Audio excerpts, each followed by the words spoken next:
రైతు మిత్రులందరికీ నమస్కారం అండి. మీరు చూస్తున్నారు మా యొక్క వరి పొలం. ఇది మా యొక్క ప్రకృతి వ్యవసాయ వరి పొలం. ఇది మీరు చూస్తున్నారు కదా, ఇది ప్రకృతి వ్యవసాయంలో మేము పెట్టినటువంటి వరి పొలం. అదే మాదిరిగా మీరు చూస్తున్నారు, ఇప్పుడు దాని ప్రక్కనే మాది కెమికల్ ఫార్మింగ్ చేసేటువంటి రసాయనిక వ్యవసాయం చేసేది కూడా ఉంది. మీరు చూడండి, ఈ రసాయనిక వ్యవసాయం చేసే పొలం ఇది. ఈ రెండింటికి మధ్య మీరు వేరియేషన్ చాలా చూడవచ్చు. ఎందుకంటే ఈ రసాయన వ్యవసాయానికి మరియు ఈ కెమికల్ వ్యవసాయానికి చాలా తేడా కనపడుతుంది.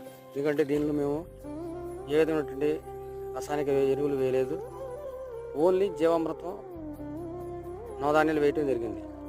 ఇది చూస్తున్నారు, చాలా ఆశాజనకంగా ఇది ఉంది. కానీ